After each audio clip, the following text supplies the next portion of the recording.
Hollywood has definitely ramped up the amount of on-screen gore and violence over the years, but there have been a few movies that managed to exceed anyone's expectations. Some movies live on in infamy for taking things just a bit too far. Thanks to some supremely excessive brutality, here are some films that have become unforgettable for all the wrong reasons. Hold on to your butts. Oldboy.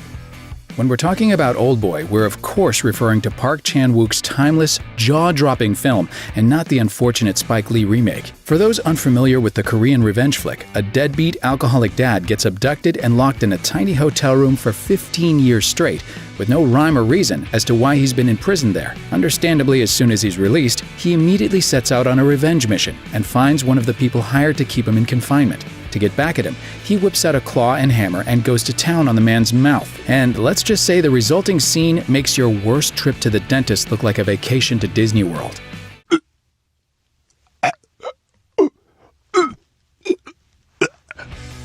Fight Club.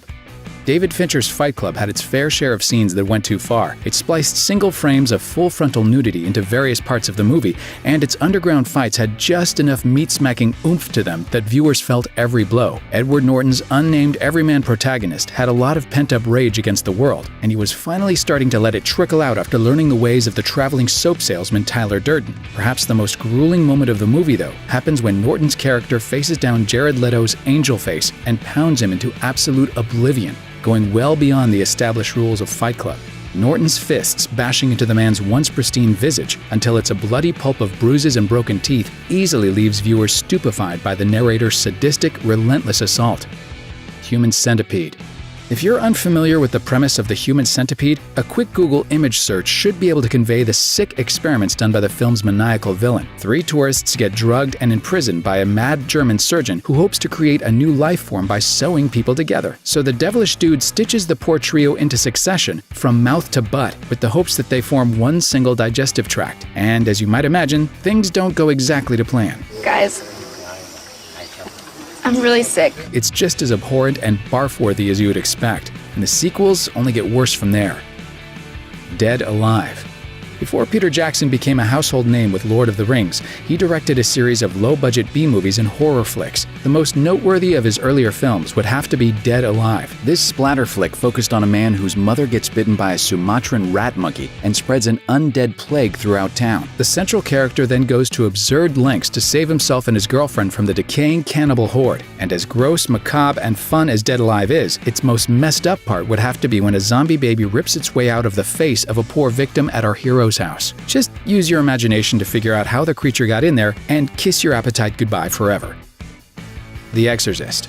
William Friedkin's groundbreaking horror film broke barriers and introduced a new kind of terror that moviegoers were simply not ready for. Linda Blair's portrayal of 12-year-old Regan McNeil's demonic possession was unlike anything fans had ever seen. Little Regan's various stages of transformation and torture were both vivid and terrifying, and the movie-loving world would be hard-pressed to forget her gravity-defying levitation, that 360-degree head rotation, and all the projectile vomit. And yet, all of it paled in comparison to the most shocking and controversial part of The Exorcist, that crucifix scene. When it comes to possession-centric violence, it just doesn't get any worse than that. A Serbian film.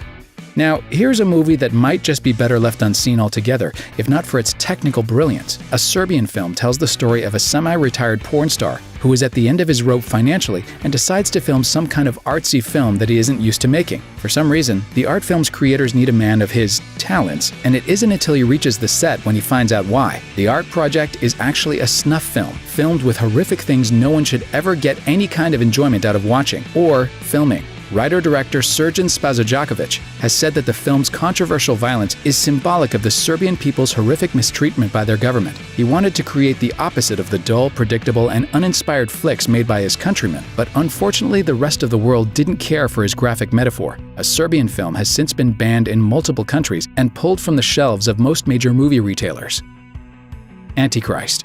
Director Lars von Trier is accustomed to controversy, with a filmography that includes projects like Dogville, Melancholia, and Nymphomaniac. But his 2009 film Antichrist is the project that pushed viewers to the very brink of their sanity. Willem Dafoe and Charlotte Gainsbourg portray a couple who mourn the loss of their toddler who fell to his death while they were getting hot and heavy. The father is a therapist who decides to help his traumatized lover by taking her to a cabin in the woods. What happens there forces the mourning mother off the deep end. Gainsbourg's character eventually tortures herself and her lover in all kinds of appalling ways. And the part that'll really make you cry occurs when Dafoe's crown jewels get smashed to bits by a giant block of wood.